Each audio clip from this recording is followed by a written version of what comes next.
Did you know that in the 1970s, a musical revolution erupted in Mexico that the radio refused to play?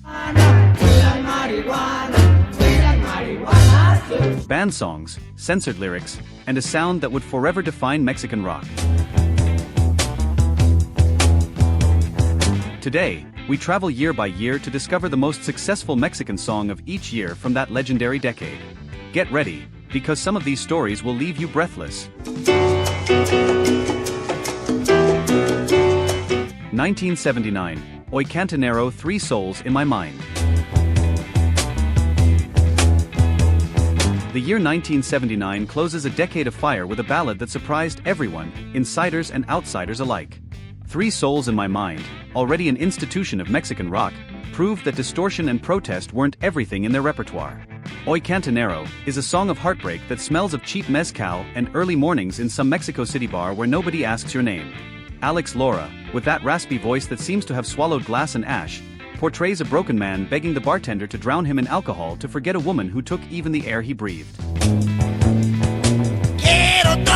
What's fascinating is how the band made this piece resonate in thousands of throats without needing ear-shattering amplifiers. The song became a nocturnal anthem that melody taxi drivers hummed at 3 in the morning and university students sang off-key at parties that stretched into Sunday. Its success lay in its brutal emotional honesty. There were no elegant metaphors, just a shattered man begging for liquid compassion. For many, this song marked the moment when Mexican rock matured emotionally, ceasing to be merely music of youthful rebellion to become the soundtrack of adult sorrows. Commercial radio, which had turned its back on them throughout the decade, had no choice but to yield to popular pressure. Hoy Cantonero wasn't just the perfect closing of the 70s, but proof that national rock had built a loyal, indestructible, and deeply Mexican audience. Curiously, many bartenders of the era swore this song boosted their weekend sales, becoming a phenomenon that neither the record industry could explain nor capitalize on. 1978, Pero Calogero El Tri, Three Souls in My Mind. 1978 was the year Three Souls in My Mind decided to shed their skin and be reborn as El Tri, and Pero Calogero was the first howl of this new beast. The song is a merciless portrait of urban survival, told from the perspective of an abandoned animal wandering the streets searching for food and dignity. Alex Lora achieved something extraordinary, transforming the figure of the stray dog into a mirror where millions of Mexicans saw themselves reflected. In an era of growing inequality, where the Mexican miracle benefited a few while the majority struggled to make ends meet, this song hit where it hurt most.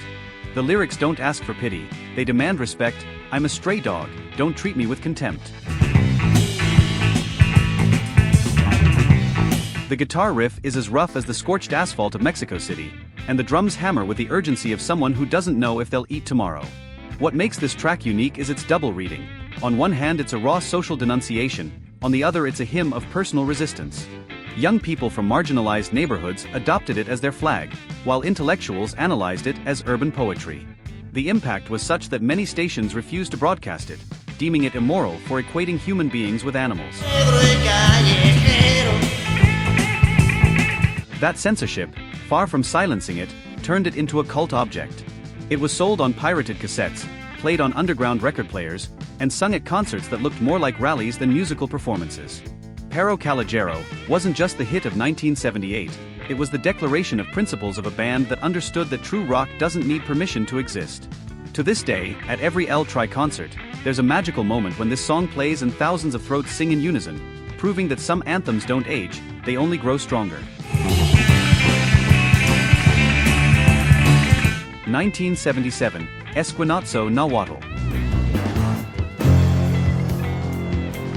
In 1977, when Mexican rock seemed dominated by bands from the capital, a group called Nahuatl arrived from Guadalajara to prove that the provinces also had important things to say. Esquinazo is a song that smells of spilled beer, sweat on the walls of a dance hall, and that unique mixture of frustration and joy that characterizes the Mexican workers' weekends. The title refers to that traditional dance where couples dodge, seek, and find each other in a choreography of approaches and rejections that seems directed by fate itself. But Nahuatl added a twist. Their Esquinazo is the story of a man who watches his beloved leave at every corner of the city, while the music forces him to keep dancing despite his broken heart. The instrumentation is a delicious blend of 70s rock with echoes of the tropical music that played in the neighborhoods, creating a hybrid that sounded foreign and deeply local at the same time. The vocalist's voice has that rare quality of sounding desperate without being theatrical, as if he were truly singing from the corner of some cantina where the yellowish light makes everyone look like ghosts. What turned this song into the undisputed hit of 1977 was its ability to unify audiences. Rockers adopted it for its electric energy, while lovers of popular music embraced it for its unmistakably Mexican roots. In an era where the music industry tried to impose imported styles, Nahuatl proved that authenticity was the best passport to success. Esquinazo not only put Jalisco on the map of national rock, but opened the door for other interior cities to dare raise their voices. The band never imagined their song would end up playing at weddings, quinceañeras, and even political events, becoming that rare case of rock that managed to sneak in where least expected. 1976. Abuso de Autoridad, 3 Souls in My Mind. If Mexican rock of the 70s had a moment of pure, uncontainable fury, it was 1976 with Abuso de Autoridad. 3 Souls in My Mind, already consolidated as the voice of disaffected youth, dropped this stick of lyrical dynamite just as the country was going through one of its most acute political crises. The song is a visceral tale about arbitrary power, about those uniforms that believe themselves owners of truth and other people's bodies. Alex Lora sings with contained rage that explodes in the chorus, denouncing police abuses that any young person of the era could suffer just for having long hair or dressing differently. What's striking is that it doesn't stay in generic denunciation. There are names, there are concrete situations, there's the story of an unjustified arrest that could belong to any listener. The music is a freight train that doesn't break, heavy guitar, military drums, and a bass that hits like a baton to the ribs. At concerts, this song provoked genuine emotional riots. People didn't just sing it, they screamed it with fists raised and bloodshot eyes in a mixture of fear and bravery that only music that understands your reality can produce. Authorities tried to ban it, conservative media called it subversive, but every attempt at censorship only made it more powerful. Students played it on portable equipment during marches, workers hummed it on buses heading home. Abuso de Autoridad transcended music to become a historical document of an era where raising your voice was an act of resistance. It was, without doubt, the loudest cry of Mexican rock in 1976.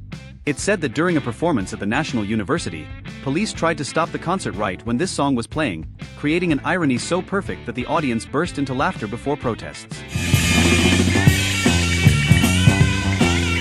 1975. Chavo da Onda, 3 Souls in My Mind. 1975 was the year 3 Souls in My Mind decided to paint a generational portrait with colors of psychedelia and reality. Chavo da Onda is, on the surface, a celebration of counterculture. The Chavo da Onda was that young person who listened to rock in English, who smoked weed, who dressed differently, and who dreamed of a world without borders or prejudices.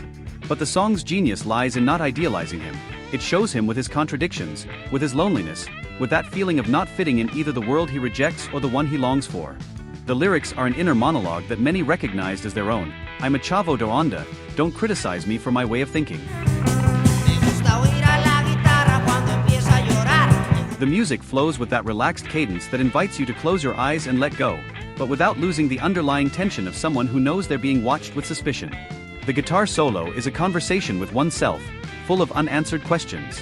What made this song the hit of 1975 was its ability to name an urban tribe that until then had no proper name.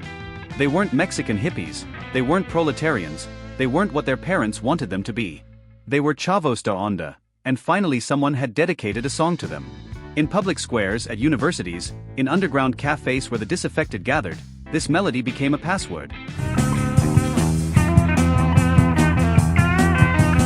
A mutual recognition between strangers who shared the same gray city sky. Radio ignored it, but record players never stopped spinning. Chavo da Onda wasn't just a hit, it was the birth certificate of a Mexican youth identity that we still recognize 50 years later. Alex Lora confessed years later that he wrote the lyrics in a single night, after seeing a group of young people kicked out of a cafe just for their appearance, without knowing he was giving a name to an entire generation. 1974, Déjenme en paz, Javier Batiz.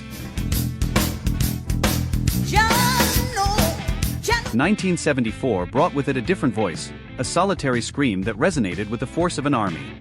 Javier Batiz, the Tijuana guitarist who had already left Santana and the greats of American rock speechless, released Déjenme en Paz as a declaration of absolute independence.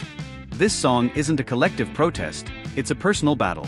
Batiz sings from the desperation of someone who has been harassed, judged, and persecuted just for being different, just for not wanting to follow the life manual others wrote for him. The guitar is the true protagonist. Every note is a stab, every riff is a barrier raised against the world.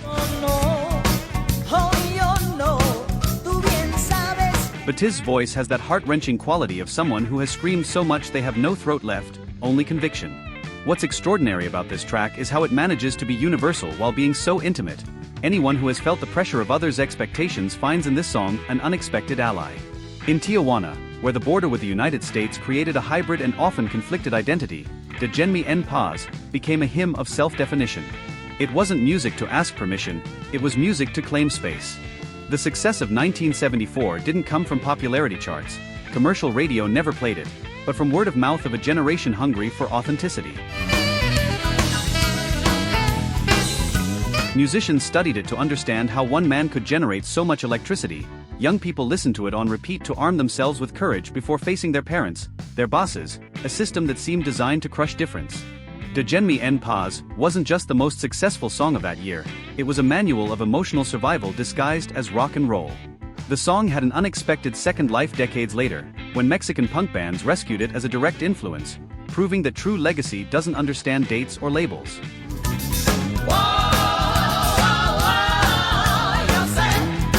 1973, Avendaro El Ritual. 1973 was a year of ghosts and memory.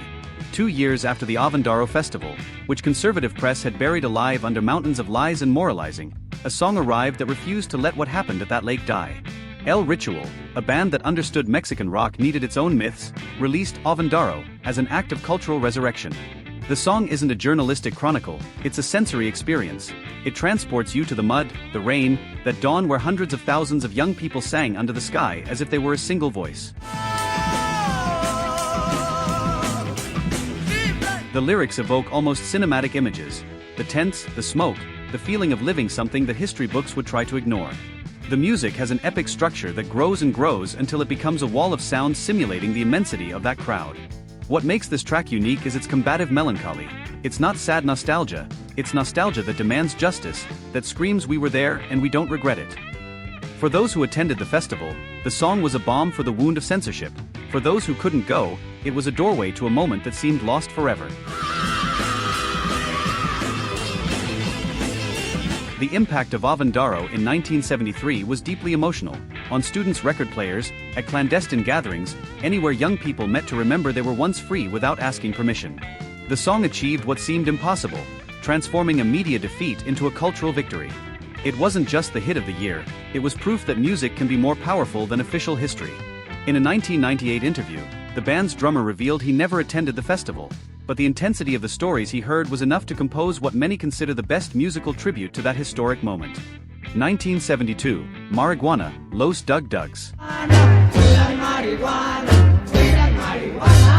1972 was the year Los Dug Dugs, the band that had already conquered the heart of Mexican rock with its unique psychedelia, released a song that made the foundations of established morality tremble.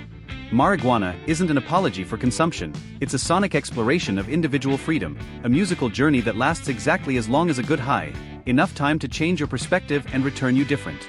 The lyrics, seemingly simple, hide a poetic sophistication that only reveals itself after several listens. Marijuana, sacred plant, marijuana of the gods. Armando Nava, with that voice that seems to come from another planet, isn't asking you to smoke, he's reminding you that other states of consciousness exist, other ways of seeing the world that society has decided to prohibit out of fear of the unknown. The instrumentation is a labyrinth of echoes, of guitars that multiply like reflections in a broken mirror, of drums that hammer with the precision of a pre-Hispanic ritual. What turned this song into the undisputed phenomenon of 1972 was its audacity. In a country where saying the word marijuana out loud could land you in jail, Los Dug Dugs not only named it, they turned it into a title, a chorus, a flag. Authorities tried to ban the album, Parents burned it in public squares, intellectuals debated whether it was art or crime. Meanwhile, young people listened to it in secret, memorizing every note, every word, every silence. Marijuana transcended music to become a symbol of cultural resistance, proof that art doesn't need permission to explore forbidden territories. It was, without a doubt, the song that scared the establishment the most in the entire decade. The original record became one of the most sought after by Latin American collectors, with copies in good condition reaching prices that would have horrified a band that never played for money, but out of artistic necessity. 1971, Tenemos el Poder, Peace and Love. 1971 arrived like a punch on the table of a system that believed it had everything under control. Peace and Love, a band that emerged from the ashes of student unrest, delivered Tenemos el Poder, a song that functioned as an emotional detonator for an entire generation. From the first chord, the song establishes its territory. This isn't music to listen to sitting down, it's music to get up, to go out into the street, to claim what belongs to you. The lyrics are a manifesto disguised as rock. We have the power of youth, we have the power of truth. What makes it extraordinary is that it doesn't sound like boring political discourse, it sounds like truth screamed from the guts. The vocalist's voice has that rare mixture of urgency and hope, as if he were convinced that by singing he could change the world. And for months, it seemed he was right.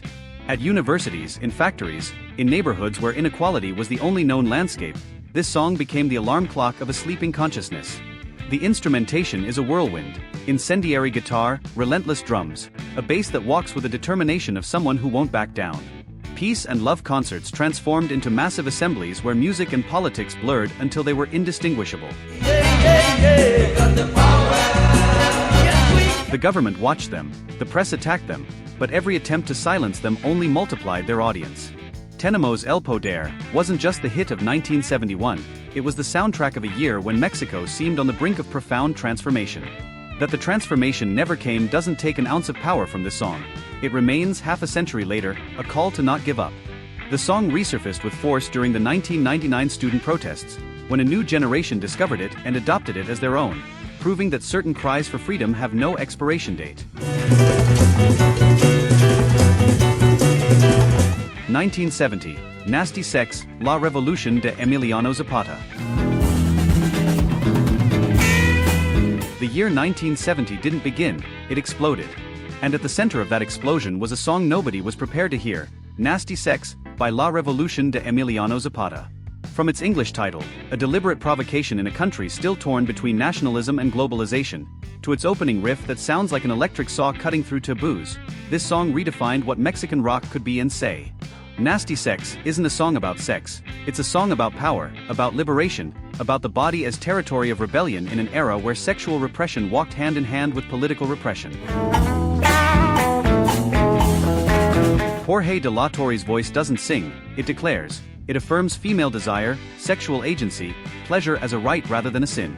In 1970, in Mexico, saying that out loud was almost a revolutionary act. The instrumentation is an explosive mixture of hard rock with echoes of the most primitive blues, creating a sound that was foreign and viscerally local at the same time. What turned this song into the undisputed hit of the year was the reaction it provoked. Radio stations banned it, conservative groups condemned it from pulpits, parents hid the records under lock and key. And precisely because of that, young people sought it with the obsession of someone who knows something important is being censored. It became the most pirated song of the era, the obligatory theme of any party where youth gathered to conspire against boredom. Nasty Sex opened the door for all of 70s Mexican rock to exist. It proved you could be commercial without being complacent, that you could sell without selling out, that intelligent provocation was the best business and the best art.